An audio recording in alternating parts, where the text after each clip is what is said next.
El sonido de masticación desesperada congeló a Carlos Mendoza cuando bajó del Mercedes. El empresario de 39 años había regresado antes de su viaje de negocios, guiado por una angustia inexplicable. Pero nada podría haberlo preparado para la escena que encontró. Su hijo Mateo, de 7 años, devoraba restos de comida del basurero de los vecinos. El niño tenía las manos temblorosas metidas entre cáscaras podridas y envases sucios, llevando a su boca pedazos de pan mohoso y frutas descompuestas. Cuando vio a su padre, sus mejillas hundidas se contrajeron y sus ojitos vacíos se llenaron de lágrimas. «Papá, perdóname, tengo mucha hambre y la tía Beatriz solo me da comida si no lloro por mamá». Las rodillas de Carlos cedieron y tuvo que aferrarse al guardabarros del Mercedes para no caer. El mundo a su alrededor se difuminó mientras su mente intentaba desesperadamente comprender lo que sus ojos veían. Su hijo, su precioso Mateo, la última pieza viva de su amada Sofía, se acurrucaba como un animal callejero hambriento frente al basurero, metiendo restos de comida podrida en su boca. Los pequeños dedos que hace 2 semanas tocaban tímidamente las teclas del piano, ahora estaban sangrantes y sucios por los vidrios rotos en la basura. «Mateo». La voz de Carlos se quebró cuando corrió hacia su hijo y lo apartó del basurero. El niño no pesaba casi nada en sus brazos. ¿Cómo era posible? Cuando Carlos partió hace 14 días hacia la conferencia farmacéutica en Miami, Mateo se veía triste pero saludable. Ahora el niño se sentía como un manojo de huesos envueltos en ropa demasiado grande y sucia. Su cabello rubio dorado, tan parecido al de su madre, estaba grasiento y enmarañado pegado a la cabeza. El niño se aferró a él temblando. Su pequeño cuerpo se estremecía de miedo y agotamiento. «Papá, por favor no te enojes conmigo», sollozó Mateo contra el pecho de Carlos. «Intenté portarme bien de verdad, pero la tía Beatriz dice que los niños que lloran todo el tiempo por su mamá muerta no merecen comer. Dice que mamá nunca volverá, porque soy un niño malcriado y mimado». Carlos sintió cómo su estómago se contraía y la bilis subía por su garganta. Beatriz Ramírez, la cálida enfermera profesional con referencias impecables que había contratado 3 meses después de la muerte de Sofía. La mujer que le había asegurado con voz suave: «Señor Mendoza, trataré a Mateo como si fuera mi propio hijo. Entiendo su dolor. También perdí a mi madre cuando era joven. ¿Dónde está ella ahora?». Carlos intentó controlar su voz, pero temblaba de rabia apenas contenida. «Adentro, durmiendo en el sofá. Siempre bebe ese líquido rojo de las botellas grandes y luego duerme muchas horas». Mateo se limpió los ojos llorosos con el dorso de la mano sucia. «Cuando duerme, a veces puedo salir. Pero tengo tanta hambre, papá. Me duele mucho la barriga». Carlos llevó a Mateo hacia la casa. Su corazón latía de miedo y furia. La puerta principal estaba completamente abierta, otra señal de que algo estaba terriblemente mal. Al entrar, el hedor lo golpeó como un puñetazo. Alcohol rancio, humo de cigarrillo frío, restos de comida en descomposición y algo peor: el olor ácido de orina y negligencia. La sala de estar, que Sofía había decorado con tanto amor, era irreconocible. Botellas de vino vacías se apilaban sobre la mesa de mármol italiano. Las colillas de cigarrillos yacían sobre la alfombra persa tejida a mano que había sido un regalo de bodas de los padres de Sofía. En el aparador de caoba había platos sucios con restos de comida mohosa. Los muebles de cuero blanco del sofá estaban cubiertos de manchas oscuras. Carlos dejó a Mateo cuidadosamente en el único sillón todavía limpio y notó nuevos detalles desgarradores en su hijo. La ropa del niño, un pantalón antes color crema y una camisa celeste, no solo estaba sucia, sino desgarrada. En varios lugares las costuras estaban abiertas, como si alguien hubiera tirado de ellas violentamente. El cabello del niño, que Sofía cepillaba amorosamente cada noche, formaba grumos enmarañados, pero lo peor eran los ojos. Esos ojos azules brillantes que reflejaban la risa de Sofía ahora estaban apagados y muertos, los ojos de un niño que había dejado de tener esperanza. Mateo, muéstrame tus brazos, dijo Carlos con voz controlada con esfuerzo. El niño dudó. Su mirada se deslizó ansiosamente hacia las escaleras. Pero la tía Beatriz se enojará si yo... No me importa, Beatriz. Muéstrame tus brazos, ahora. Con manos temblorosas, Mateo lentamente subió las mangas de su camisa sucia. Carlos tuvo que meterse el puño en la boca para no gritar en voz alta. Los brazos delgados estaban cubiertos de moretones en diferentes etapas de curación, manchas negro-violáceas frescas junto a sombras amarillo-verdosas que se desvanecían. En algunos lugares eran reconocibles los contornos de dedos individuales, donde alguien había agarrado brutalmente al niño. ¿Quién te hizo esto? La voz de Carlos era apenas un susurro. La tía Beatriz, cuando lloro o cuando pido comida o... La voz de Mateo se quebró y las lágrimas rodaron por sus mejillas hundidas. Cuando me hago pipí en la cama por la noche porque sueño con mamá y tengo miedo. Dice que solo los bebés se hacen pipí en la cama y yo ya no soy un bebé. Entonces me pega y me encierra en el sótano, donde está todo oscuro y hay arañas. En ese momento, Carlos escuchó pasos pesados en las escaleras. Beatriz Ramírez apareció, su cabello estaba despeinado, sus ojos inyectados en sangre por el alcohol, y llevaba una bata rosa barata, bajo la cual Carlos claramente reconoció su costosa blusa de seda, la blusa favorita de Sofía, que debería haber estado en su vestidor. «¡Señor Mendoza!». La sorpresa de Beatriz era genuina, pero se recuperó rápidamente, y su rostro adoptó una expresión preocupada. «Ya está de regreso.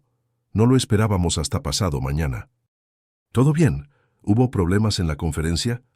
Carlos se levantó lentamente y se interpuso protectoramente entre Beatriz y Mateo. Su voz era peligrosamente baja cuando habló. «Explíqueme por qué mi hijo de 7 años está comiendo restos de comida del basurero de los vecinos». Los ojos de Beatriz se abrieron un momento.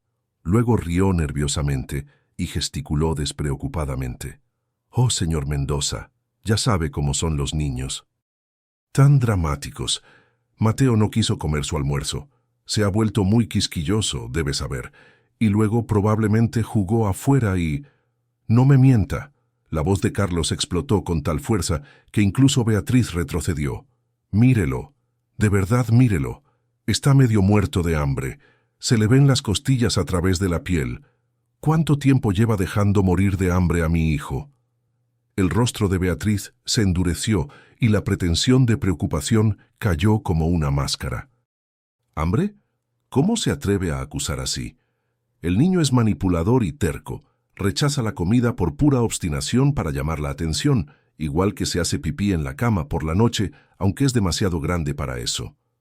Le expliqué que ese comportamiento tiene consecuencias. Aparentemente su difunta esposa lo mimó demasiado, y ahora tengo que arreglar sus errores. Carlos se acercó tanto a Beatriz que ella podía sentir su aliento. Era una cabeza más alto, y su presencia llenaba la habitación con violencia apenas reprimida. «¿Cómo se atreve a hablar así de mi esposa? ¿Y consecuencias?». Se refiere a golpes. Dejarlo morir de hambre.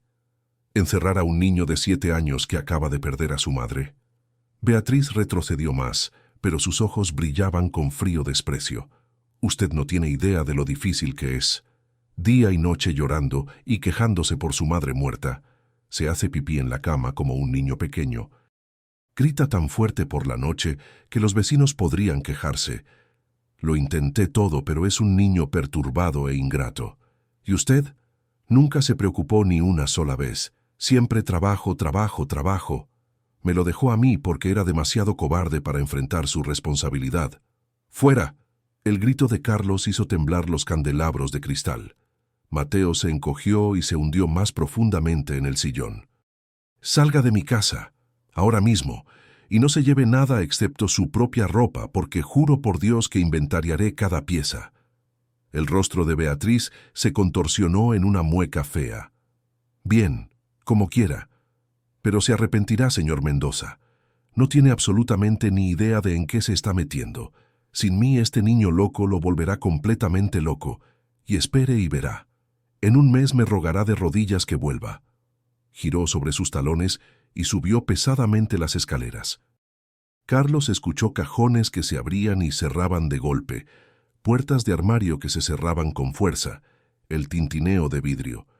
Aprovechó el tiempo para examinar a Mateo más de cerca. Con manos temblorosas, levantó la camisa del niño y tuvo que reprimir un grito. Más moretones cubrían el delgado torso, algunos de ellos con la forma de un cinturón. Mateo, su voz temblaba. ¿Desde cuándo la tía Beatriz no te da de comer? El niño tuvo que pensar, su pequeña cara tensa de concentración. No sé exactamente, papá. Tal vez desde la última vez que te fuiste. El primer día solo me dio un pedacito pequeño de pan seco para el desayuno. Dijo que era suficiente para niños traviesos. El segundo día solo recibí agua porque había llorado por la noche. Luego ya no sé más. Los días se confunden.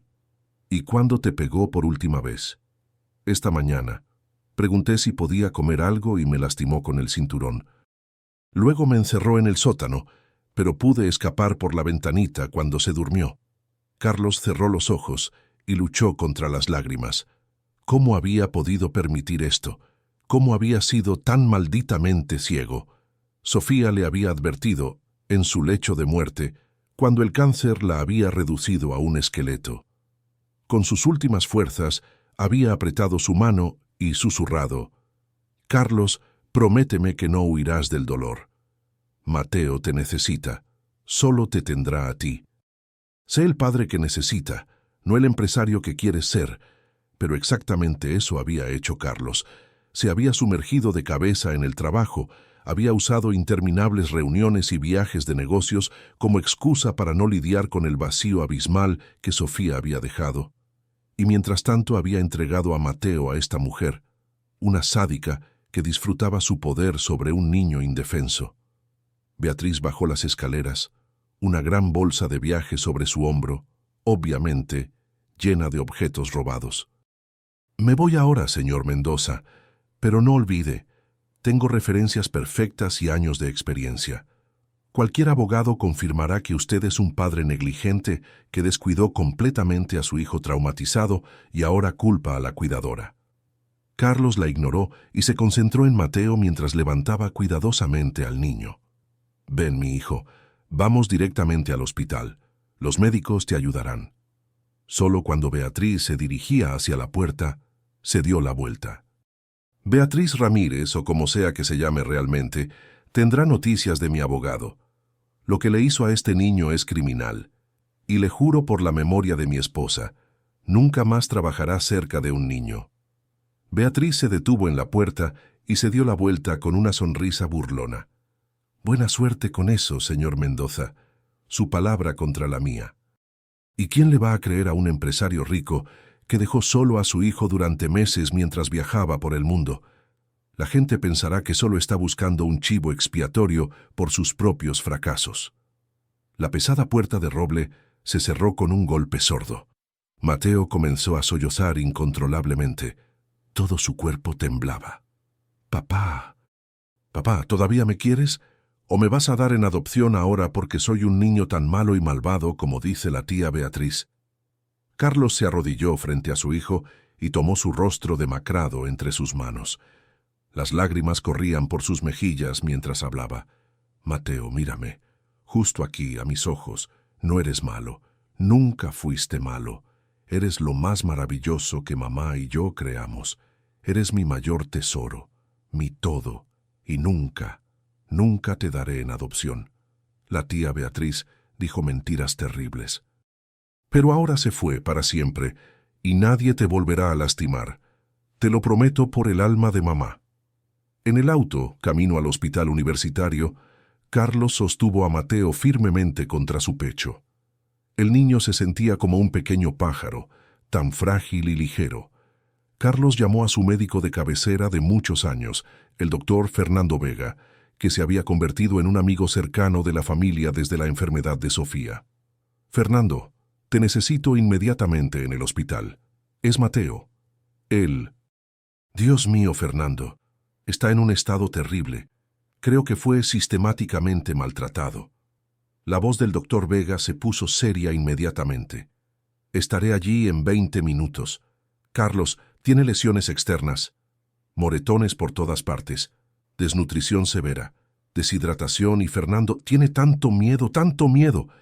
Nos encargaremos de él, maneja con cuidado. El doctor Vega ya estaba esperando en la entrada de urgencias cuando Carlos llegó con Mateo. Su rostro se puso blanco como el papel cuando vio al niño. Sin decir una palabra, los condujo a una sala de examen privada.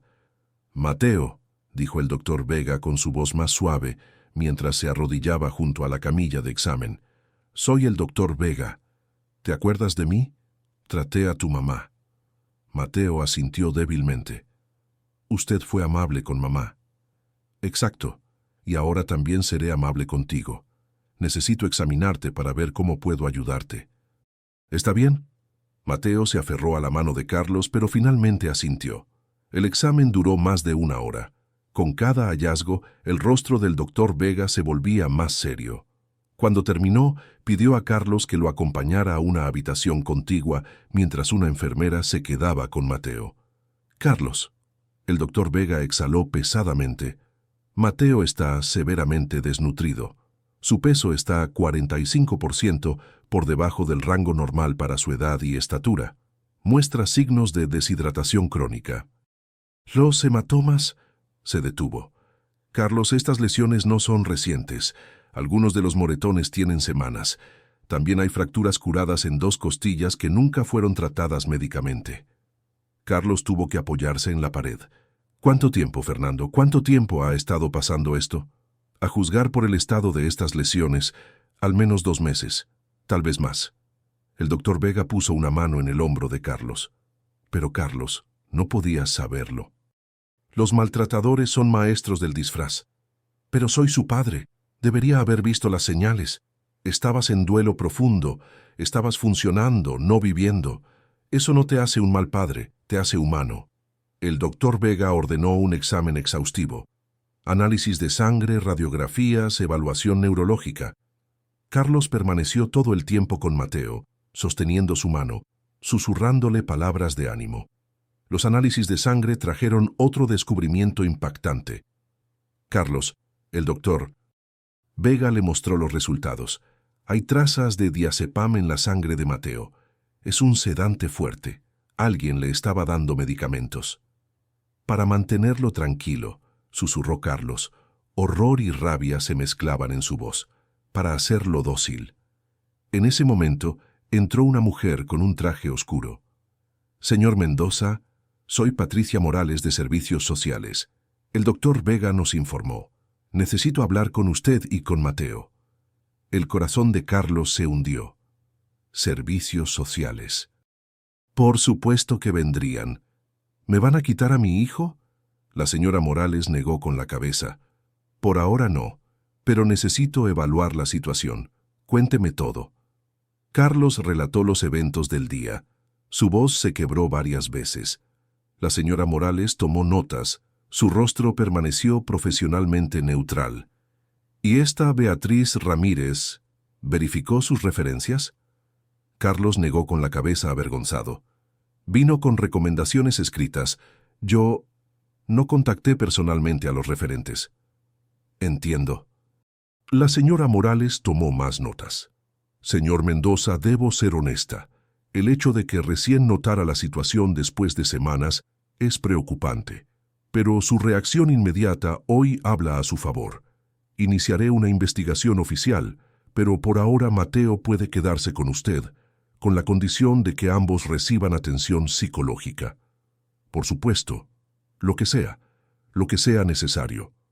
La señora Morales luego habló suavemente con Mateo, haciendo preguntas cuidadosas sobre su vida con Beatriz. El niño contó con voz quebrada sobre los golpes, el hambre, las horas en el sótano oscuro. «Mateo», preguntó finalmente la señora Morales, «¿la tía Beatriz alguna vez te tomó fotos?». El niño asintió. «Sí, muchas. Con su celular, especialmente cuando lloraba o cuando la cama estaba mojada. Dijo que mostraría las fotos a todos para que todos supieran qué niño malo soy». Carlos y la señora Morales intercambiaron una mirada preocupada. «Tenemos que reportar esto a la policía. dijo ella en voz baja. Carlos llamó inmediatamente a su abogado, el doctor Miguel Sánchez, uno de los mejores abogados penalistas del país. «Miguel, te necesito. Se trata de mi hijo. Alguien lo maltrató y quiero ver a esa persona en la corte. Estaré contigo en 1 hora, Carlos». La noche la pasaron Carlos y Mateo en el hospital. Mateo fue conectado a goteos intravenosos para hidratarlo y proporcionarle nutrientes. Carlos se sentó toda la noche despierto junto a su cama. «Papá», susurró Mateo en la oscuridad. «Sí, mi amor. ¿Mamá en el cielo está orgullosa de mí? ¿O está decepcionada porque fui tan débil y no lo suficientemente fuerte para defenderme de la tía Beatriz?» Carlos tuvo que contener las lágrimas. «Mateo, mamá está tan increíblemente orgullosa de ti. No fuiste débil, fuiste valiente. Sobreviviste. Resististe hasta que papá volvió a casa. Eso es lo más valiente que un niño pequeño puede hacer». «¿De verdad? ¿De verdad? ¿Y sabes qué me dijo mamá antes de morir?» «¿Qué?» «Dijo que eres el niño más fuerte y maravilloso de todo el mundo. Dijo que tienes mi sonrisa y su corazón, y que pase lo que pase, siempre debes saber que eres amado». Por primera vez, Carlos vio una pequeña sonrisa tímida en el rostro de Mateo. Casi le rompió el corazón y al mismo tiempo sanó algo profundo dentro de él. A la mañana siguiente llegó el doctor Sánchez, acompañado del inspector Jorge Vargas de la Policía Judicial. Después de la declaración de Mateo sobre las fotos, habían reaccionado de inmediato. «Señor Mendoza», dijo el inspector Vargas, «hemos obtenido una orden de registro para el apartamento de la señora Ramírez. ¿Podría acompañarnos para identificar posibles objetos robados?» Carlos no quería alejarse de Mateo, pero el doctor Vega le aseguró: «Me quedaré con él. Está a salvo». En el apartamento de Beatriz, un departamento deteriorado en un barrio pobre, lejos de la imagen que había pintado, los investigadores encontraron evidencia que impactó incluso a los policías experimentados. Cientos de fotos. No solo de Mateo, sino de otros niños. Niños llorando, niños asustados, niños con moretones.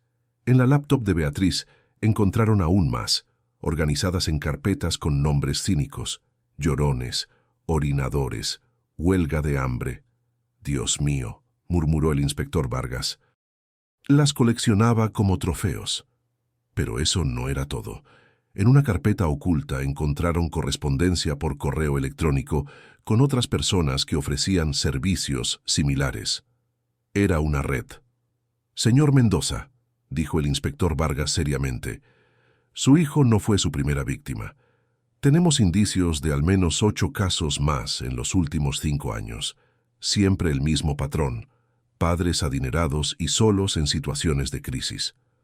Carlos se sintió enfermo. «¿Y los otros niños? Contactaremos a cada familia. Pero, señor Mendoza, esto es más grande que un caso de maltrato infantil. Esto es crimen organizado». En el registro posterior encontraron también la propiedad robada de Carlos, las joyas de Sofía, electrónicos valiosos, incluso efectivo que había sido robado de la caja fuerte de Carlos. «¿Ella conocía la combinación?», preguntó el inspector Vargas. Carlos asintió avergonzado. «Se la di para emergencias. Confiaba completamente en ella». En la laptop de Beatriz, los expertos forenses de TI descubrieron detalles aún más aterradores. No solo había maltratado niños, también había robado sistemáticamente a las familias. Los extractos bancarios mostraban transferencias de la cuenta de Carlos a las suyas propias, disfrazadas como gastos del hogar. En total, había robado más de $100,000. «Tenemos suficiente para arrestarla», dijo el inspector Vargas. «¿Sabe dónde está?». «No. Dejó la casa ayer». Pero Beatriz no había ido lejos. La policía la encontró en un hotel barato en las afueras, ya preparándose para su próximo trabajo, con una madre viuda de gemelos. «Beatriz Ramírez», anunció el inspector Vargas mientras 2 oficiales la esposaban. «Está arrestada por maltrato infantil, lesiones corporales, robo e investigamos por formación de organización criminal». La reacción de Beatriz no fue lo que Carlos esperaba. No se enojó ni se desesperó. En cambio, sonrió fríamente. No pueden probar nada. Los niños están todos traumatizados y no son confiables. Sus testimonios no resistirán en la corte. Tenemos sus fotos, sus correos electrónicos, sus bienes robados, dijo el inspector Vargas. Entonces tienen padres incompetentes que quieren hacerme su chivo expiatorio. Carlos, que estaba de pie en el fondo, dio un paso adelante. Casi mató a mi hijo. ¿Y piensa que se saldrá con la suya? Beatriz lo miró con odio sin disimular. Su hijo es un mocoso mimado y perturbado, como todos los demás. Alguien tenía que enseñarles disciplina. Carlos casi la golpea, pero el inspector Vargas lo detuvo. Deje que la ley se encargue de ella, señor Mendoza. Las semanas siguientes fueron una pesadilla de interrogatorios, exámenes médicos y noches sin dormir. Mateo permaneció 3 semanas en el hospital, donde los médicos reconstruyeron lentamente su cuerpo. Pero las heridas físicas sanaron más rápido que las emocionales. Cada noche Mateo despertaba gritando, convencido de que Beatriz había regresado. «Está al pie de mi cama, papá. Tiene el cinturón en la mano». Carlos entonces lo abrazaba fuerte, lo mecía, le susurraba que estaba a salvo. Pero las pesadillas no cesaban. El doctor Héctor Torres, un renombrado psicólogo infantil, comenzó la terapia. «Mateo ha sufrido un trauma severo», le explicó a Carlos después de la primera sesión. «Abuso físico, manipulación emocional, negligencia. El niño pasó por todo. La sanación tomará años. ¿Qué puedo hacer?», preguntó Carlos desesperado. «Me siento tan impotente». «Esté presente, sea constante. Muéstrele que el amor no está asociado con el dolor, que los adultos pueden ser dignos de confianza». El doctor Torres hizo una pausa. «Y señor Mendoza, usted también necesita terapia.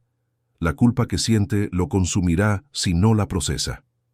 Carlos tomó una licencia indefinida de la empresa.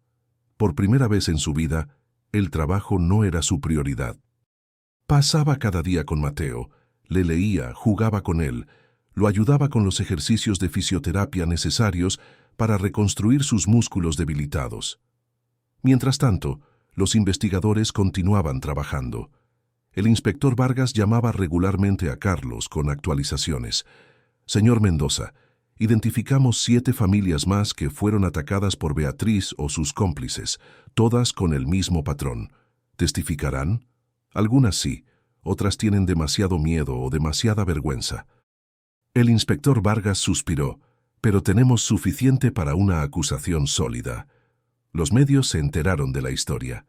«Niñera del horror arrestada, red de abuso descubierta», titulaban los periódicos. Los periodistas sitiaron la casa de Carlos, intentando conseguir fotos de Mateo.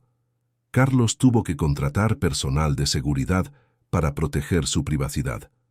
Un día, cuando Mateo finalmente pudo volver a casa, Carlos encontró a su hijo en el jardín, donde Sofía solía cultivar sus rosas. El niño estaba arrodillado frente a las plantas marchitas que habían muerto durante los meses de negligencia. «Las rosas de mamá están muertas», susurró Mateo con voz ahogada por las lágrimas. «Igual que ella, y es mi culpa». Carlos se arrodilló junto a él. «¿Por qué piensas eso?».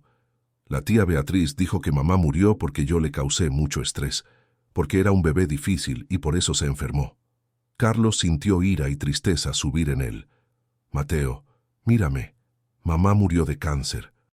Es una enfermedad que las personas contraen sin que sea culpa de nadie. No tuviste absolutamente nada que ver. La tía Beatriz mintió para lastimarte. Pero las rosas, podemos plantarlas de nuevo, juntos, como un recuerdo de mamá, pero también como símbolo de un nuevo comienzo». Carlos acarició suavemente la cabeza de Mateo. «El amor de mamá por ti no murió, mi hijo. Sigue vivo, en ti, en mí, en todo lo bueno que hacemos». Pasaron la tarde plantando nuevos rosales. Las manos de Mateo todavía eran débiles, pero trabajaba con determinación, y Carlos vio por primera vez en semanas un destello de verdadera alegría en los ojos de su hijo. Pero la sanación no fue lineal. Pocos días después, Mateo tuvo una recaída severa. Carlos lo encontró en el baño intentando vomitar. «Mateo, ¿qué estás haciendo?». El niño lo miró con ojos pánico. «Comí demasiado, papá». La tía Beatriz dijo que los niños codiciosos que comen demasiado tienen que vomitar todo, si no se vuelven gordos y nadie los quiere más. Carlos tomó a Mateo en sus brazos e inmediatamente llamó al doctor Torres. El psicólogo llegó en 1 hora. «Es una respuesta condicionada», le explicó a Carlos. «Beatriz programó sistemáticamente en Mateo una relación distorsionada con la comida. Tomará tiempo revertir eso». Los siguientes meses estuvieron marcados por tales incidentes. Mateo a veces se negaba a comer por miedo al castigo. Otras veces comía apresuradamente y escondía comida en su habitación porque no podía creer que al día siguiente habría más. Por las noches, despertaba y revisaba compulsivamente si su cama estaba seca. Carlos aprendió paciencia de una manera que nunca creyó posible. Estableció rutinas, comidas juntos, cuentos de buenas noches, abrazos matutinos. Lentamente, muy lentamente, Mateo comenzó a entender que esta nueva normalidad permanecería. Mientras tanto, el juicio se acercaba. El doctor Sánchez preparó a Carlos para lo que vendría. La defensa intentará presentarte como un padre negligente que busca un chivo expiatorio. Te preguntarán por qué no notaste el maltrato antes. «Porque estaba ciego», dijo Carlos amargamente, «porque huí de mi propio dolor». Eso es humano, Carlos, y exactamente eso dirás, honestamente, sin excusas. El jurado verá tu arrepentimiento y lo entenderá. El juicio comenzó en un frío día de noviembre, 6 meses después del rescate de Mateo. La sala del tribunal estaba abarrotada de periodistas, curiosos y otras familias víctimas. Beatriz fue llevada esposada. Había perdido peso. Su apariencia antes cuidadosamente mantenida había desaparecido. Pero sus ojos no habían perdido nada de su fría dureza. Carlos había decidido que Mateo no debía estar presente. En cambio, su testimonio fue grabado en video, con el doctor Torres a su lado. En la pantalla apareció Mateo, todavía delgado pero más saludable que meses atrás. Su voz era suave pero clara. «La tía Beatriz fue amable al principio», comenzó. «Sonreía y decía que cuidaría de mí, pero luego, cuando papá se fue, cambió». «¿Cómo cambió?», preguntó suavemente el fiscal. «Se volvió mala, gritaba que dejara de llorar. Decía que mamá está muerta y nunca volverá porque soy un niño malo». La voz de Mateo se quebró. «Y si lloraba de todos modos, me pegaba. Con la mano, con el cinturón, a veces con la cuchara de madera. ¿Y la comida? Al principio podía comer normal, pero luego dijo que estoy muy mimado y debo aprender a estar agradecido. Solo me daba un pedacito de pan al día, y si pedía más, se enojaba mucho y me encerraba en el sótano». En la sala reinaba un silencio incómodo. Algunos miembros del jurado se secaban las lágrimas. El abogado defensor de Beatriz, un hombre escurridizo llamado licenciado Becker, intentó socavar la credibilidad de Mateo. «¿No es posible que malinterpretaste algunas cosas? ¿Que la señora Ramírez solo intentaba enseñarte disciplina?». Mateo negó con la cabeza en la pantalla. «Casi me dejó morir de hambre. Tomaba fotos cuando lloraba y decía que se las mostraría a todos para que todos supieran lo malo que soy. Eso no es disciplina. Eso es maldad». La fiscalía presentó evidencia abrumadora. Informes médicos mostraban la extensión de las lesiones y desnutrición de Mateo. Expertos forenses analizaron las fotos en la computadora de Beatriz y confirmaron que fueron creadas sistemáticamente durante meses. Expertos financieros explicaron cómo Beatriz había defraudado a la familia de Carlos por más de $100,000. Luego vinieron las otras víctimas. 7 familias, 7 historias de abuso y manipulación. Una niña de 10 años llamada Emma, que después del cuidado de Beatriz había desarrollado un trastorno alimentario. Un niño de 8 años llamado Tomás, que todavía tenía pesadillas sobre el sótano donde Beatriz lo encerraba. Un par de gemelos de 6 años que Beatriz había enfrentado entre sí, dándole comida a uno y al otro no. Con cada testimonio, la defensa de Beatriz se debilitaba. El licenciado Becker, Intentó argumentar que los niños estaban traumatizados y por lo tanto eran testigos poco confiables. Pero el gran número de declaraciones coincidentes y la evidencia física eran innegables. El clímax llegó cuando Carlos subió al estrado. La fiscal, doctora Ana Martínez, lo guió a través de los eventos. Señor Mendoza, ¿tuvo alguna indicación de que su hijo estaba siendo maltratado? Carlos respiró profundo. En retrospectiva, había señales. Mateo se volvió más callado, retraído. Comía menos en las pocas comidas que teníamos juntos, pero estaba tan atrapado en mi propio duelo que no pude interpretar esas señales correctamente. Beatriz siempre tenía una explicación, y yo quería creerle porque era más fácil que admitir que estaba fallándole a mi hijo. ¿Diría que descuidó a su hijo? Carlos asintió. Lágrimas corrían por su rostro. Sí, lo descuidé. No intencionalmente, pero eso no lo hace mejor. Fallé como padre en mi duelo. Y me sentiré culpable por eso el resto de mi vida. El licenciado Becker se levantó de un salto. ¿Entonces admite que es un padre negligente que ahora intenta responsabilizar a mi cliente de sus propios errores? Carlos miró a Becker directamente. Fui negligente, sí, pero su cliente fue maliciosa. Torturó sistemáticamente a un niño indefenso. Aprovechó mi dolor y mi debilidad. Esas no son cosas comparables. La defensa todavía intentó presentar a Beatriz como víctima, una cuidadora sobrecargada, llevada al límite por un niño difícil. Llamaron a expertos psiquiátricos que hablaron de agotamiento y sobrecarga emocional. Pero entonces Beatriz cometió un error decisivo. Contra el consejo de su abogado insistió en testificar ella misma. «Estos niños», dijo con voz helada, «son todos mocosos mimados que nunca escucharon un no. Sus padres, gente rica y presumida que piensa que el dinero puede reemplazar todo, nunca les enseñaron lo que significa el trabajo duro, lo que es la verdadera disciplina». Entonces, preguntó la fiscal, ¿eso justifica, en su opinión, golpes, dejarlos morir de hambre y tortura psicológica? Los ojos de Beatriz brillaron. No torturé, eduqué, algo que estos padres incompetentes no pudieron hacer.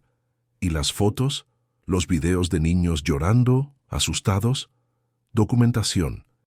En caso de que los padres cuestionaran mis métodos, lo cual obviamente sucedió. ¿Documentación? La fiscal levantó una memoria USB. Encontramos en su computadora correos donde enviaba esta documentación a otras personas, con comentarios como «Mira cómo colapsa el pequeño llorón», y este aguantó especialmente mucho antes de rogar por misericordia. ¿A eso llama documentación? Beatriz guardó silencio, pero el daño estaba hecho. El jurado había visto quién era realmente. No una cuidadora abrumada, sino una sádica de sangre fría.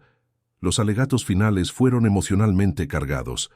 La fiscal habló de las vidas destrozadas, los niños traumatizados, la confianza abusada. La defensa intentó desesperadamente despertar compasión. Habló de la difícil infancia de Beatriz, de sus propios traumas. El jurado se retiró a deliberar. Carlos se sentó en el pasillo, las manos juntas, rezando a un Dios en quien no había creído desde la muerte de Sofía. Después de 4 horas, los jurados regresaron. El presidente se levantó. ¿Cuál es su veredicto en el caso de acusación por maltrato infantil grave? Culpable. En el caso de acusación por lesiones corporales peligrosas, culpable. En el caso de acusación por privación de libertad, culpable.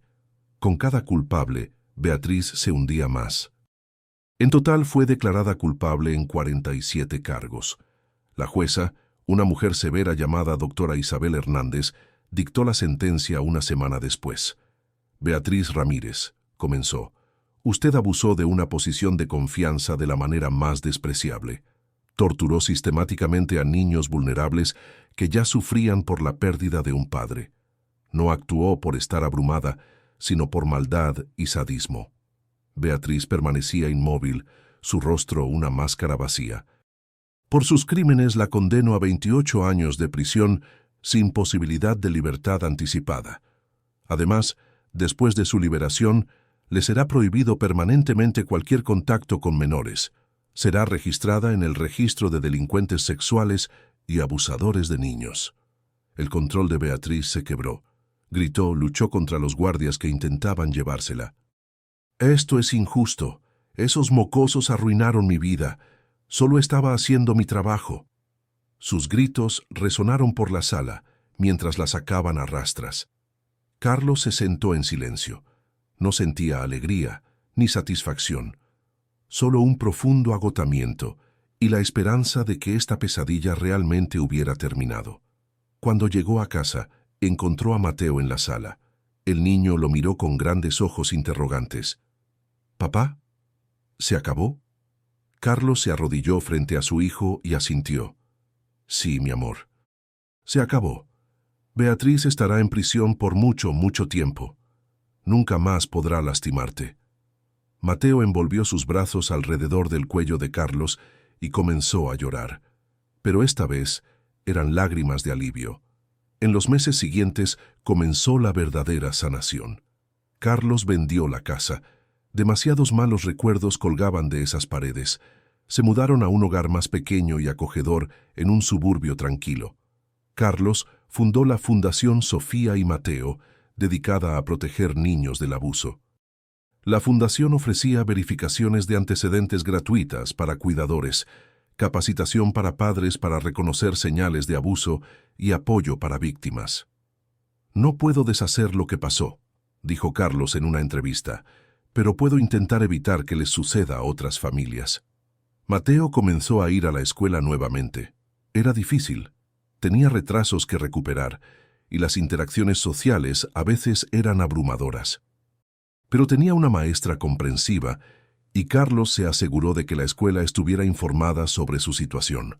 Las pesadillas se volvieron menos frecuentes, aunque nunca desaparecieron completamente.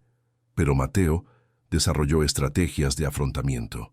Cuando despertaba por la noche, tenía una luz nocturna especial, una que Sofía le había regalado en forma de estrella.